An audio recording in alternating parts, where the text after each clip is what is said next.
Sorrow.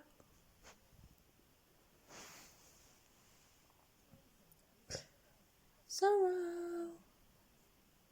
What are you doing? I thought I would make a video to kind of inform people and let people know what an assistance dog is and if it's different to service dogs in America compared to, as I say, what they're called assistance dogs in England. And the short answer is they're not different. Service dogs in America are the same as assistance dogs in England. The reason in England we call them assistance dogs is because to us, service dogs are like military dogs and things. And so to avoid any confusion and things like that in this country, we class any type of dog that supports a person with medical issues and things like that assistance dogs. And there's a common thing that a lot of people think that assistance dogs, they have to be with a program. So you have to, get them from a charity program organisation and things like that. This isn't true. Like, I have my assistance dog here, and he's definitely not from an organisation. That is Zorro. Hello. He's just had a shower, so he's a bit... Yeah. Like, you're not my friend at the moment, really, are you? He is a Yorkshire Terrier, and he is not, obviously, like I said, he's not from an organisation. You can own or train your own assistance dogs. As I say, variations of different training. You can train for any type of disability, whether it's mental or physical mobility and things like that. For me, Zorro is trained for mental, for psychiatric assistance dogs is what they're called. He helps me basically just with my everyday life, with dealing with life in itself. And assistance dogs, when they're fully trained and things like that, they are allowed by law access to any public access. Basically, they're allowed anywhere that I'm allowed. So public transport, shops, anywhere really, basically. So if you are thinking about getting an assistance dog, and you're not sure how to go about it, please ask questions. Put it in the comments down below, and I will try and answer any questions that you have on assistance dogs, whether you're in this country or from abroad. And yeah, he, like I say, Zorro is my assistance dog. He goes everywhere with me. There isn't a place that I've really thought, oh, I shouldn't take him there. So I've got things like hospital appointments and things like that coming up. He will go with me to those. There's no law or rules against anything like that. You may come up against some like uneducated companies or businesses or just employees that think they have the right to refuse because they're not guide dogs, even though guide dogs are assistance dogs. I've had this problem many a times where they think that they can refuse access, even to the point where I've had the police phoned on me and the police have had to turn up to deal with an access issue, and all I wanted was a bottle of milk. That was it, and they wouldn't let me in the shop. And so they phoned the police thinking if they threatened me with the police, that or I'd back down and I'd go away. But I know my rights, and it's with the Equality Act that we have in this country. As I say, he's allowed to go anywhere with me, and the police officers came and told him this, and he was quite shocked. But the problem is he then proceeded to follow me around the shop and just sort of look me up and down, and very puzzled as to why I'd got an assistance dog or what even was an assistance dog, because you don't see a lot of them in this country, in England at the moment. There's especially owner trained assistance dogs. A lot of them are programmed, well, not programmed, they're not robots, program trained assistance dogs, and a lot of them again are like your typical Labradors and things like that.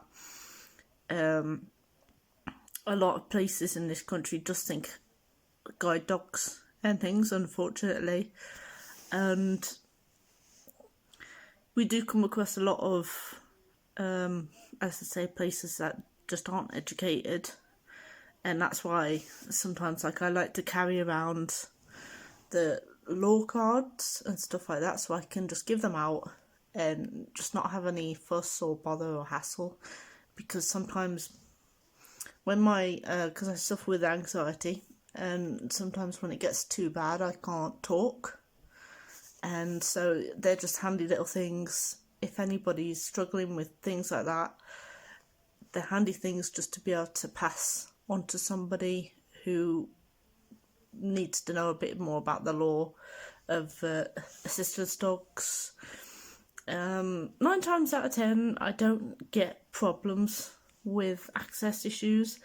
I think people, again, because my assistance dog is an unusual breeded dog to have as an assistance dog, so a lot of people don't believe me when I say he's an assistance dog because of his size and his breed. I've had people ask me, well, what on earth can he help you with because he's so small? And I mean, people are allowed to ask you what tasks do they perform. They're not allowed to ask you about your disability and things, and they can ask, like I say, what tasks does he perform for you? How does he mitigate your disability, but not what is your disability, because then again, as I said, that it's like discrimination and things. So where I live at the moment, they tried to say that they would, because I live in a rented place, and they tried to say that they would only allow guide dogs in this property and no other types of assistance dogs, and I had to quickly email them the link of the Equality Act, and they emailed me back pretty quick, completely apologising, and luckily they got the message, they understood, because I think they were worried about having to end up going to court and things for this. And so yeah, now I have him with me all the time. As I say, he goes everywhere with me.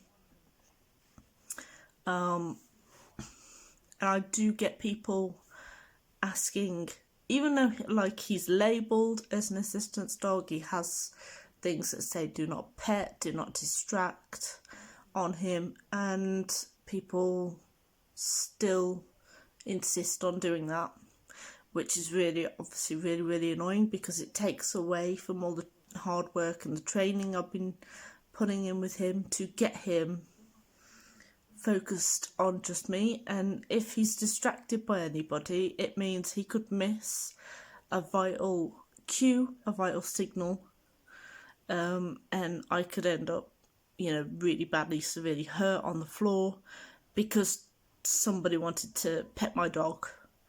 And it's really frustrating, especially, it's mainly adults I find that do it, actually more than children,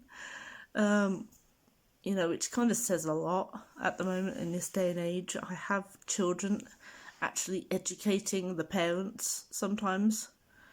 I've had I've ever heard a child say to their mother, "Oh, that doggy's allowed to be in here in the shop because it's a special doggy that helps its owner." And the mother just looked perplexed and a bit bewildered about, what just came out of their child's mouth. And yet that child is 100% completely correct. So it does puzzle me. And I wish in some ways that there was lessons when kids go to school where they get educated on things like this a little bit more. So on people with different disabilities, whether or not they've got an assistance dog or not, I just wish that kids were able to be educated more on different types of disabilities and what that means for a person that has that disability, and the laws and stuff like that. I wish that was brought up so much more in schools, so that we wouldn't have so much problem and so many struggles when we're out and about, really. But as I say, at the moment it's mainly adults that I've come across. But yeah, it's he goes everywhere with me. We try to, if there's a new place that I have to go, I do try to kind of train him in that area first before I have to go. So like for my appointments and stuff like that, I tend to try to just go up there if I can and train them in that type of environment first, just to make sure that they're 100% proofed, so that when I go for my appointment and if something happened, I'd know that my dog would do exactly what he's trained for and not misbehave, not sort of focus too much on anything else other than me. Like, for instance, I took him, when I first started training him, I took him to the shopping centre and he was frightened of the escalators. Now, I don't go on the escalators with him, but he was, he'd never seen them before, and so every time we walked past them, he would always kind of freeze and look at them and not focus on me. Now, over time, he's got better at this, and he doesn't, he sees them and just ignores them now pretty much and things, which is really good. And he's even tasked for me and like literally right next to them when he needed to. So that's always a really, really good thing. But yeah, if anybody has any comments or any questions or anything like that they're struggling with, whether you're somebody who's got an assistance dog in training or are thinking about getting an assistance dog, or even if you're a business owner and you need to, you want to educate yourself more and your employees or anything like that, please feel free to ask anything, even if you think it's a stupid question or anything like that, because I've had every question under the sun chucked at me out in public, and nothing's too embarrassing to really ask, because at the end of the day it's educating yourself and it makes access and things like that a lot easier for me and for Zorro, who is currently spark out asleep. And he's not even really done anything today. He has gone around the park a few times, and we've trained in the house a little bit today, just because I didn't really feel like going out again. And he's been for a few other walks, but he's not really been worked today. And I think that is also really important, that people understand that. Again, I have people comment to me in the street that it's cruel to do what you're doing to a dog and things, to make him work. He's not worked 24/7. He, as you can tell, he gets so much sort of off time and time to run around the parks and play. And the fact as well that if he didn't like doing it, he wouldn't do it.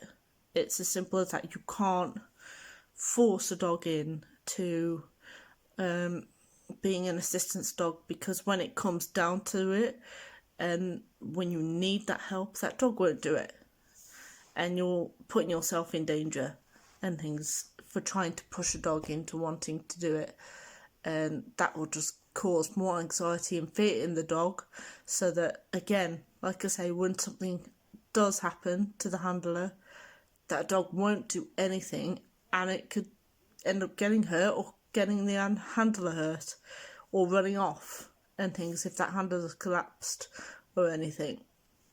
So no, he loves his job that he does.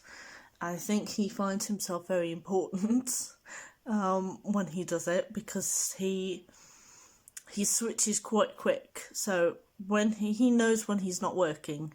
So when I take him to the park, as soon as he has his gear taken off and things, he's, running free, runs like a complete mad idiot around the park. And then when I put that gear back on him, like, he'll heel quite close to me.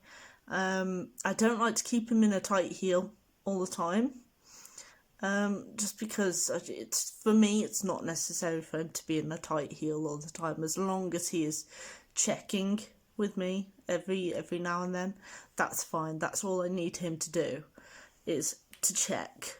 I don't need him to be in like a show line heel and things like that, because there's no point doing that for me, and I think in some cases it can damage the dog more than if you just let your dog have a little bit extra lead. As long as your dog isn't pulling you or sniffing anything or potentially going to pee up something when you've not allowed them to or said that it's okay, then yeah, giving your dog a little bit more freedom, sometimes a bit of free rein, as long as he's checking on you and things, that's the most important part of it. And that's what he does. When I have him back on with his gear on and his lead on, he goes straight back into work mode, and he does exactly what I want him to do. I want him to go left, I say go left, and he mitigates, goes left. Want him to go right, go right, and things. He opens for the buttons that he can reach. He can't always reach all of them, but that's fine. But for buttons and things like that he can reach to open doors and things, if I'm not feeling great, he can jump up and he can press the doors for them to open and things, which is kind of a really cool thing for him to be able to do at the moment. It's something that he's only recently started doing. I'm rambling on, I know, but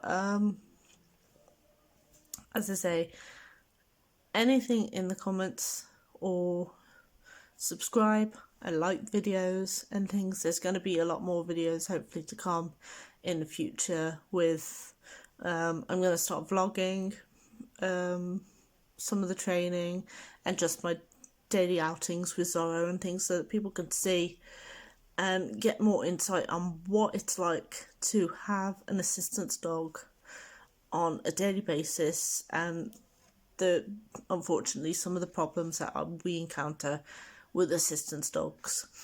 So if you'd like to see those things, give it a thumbs up, subscribe, and yeah, you know what to do.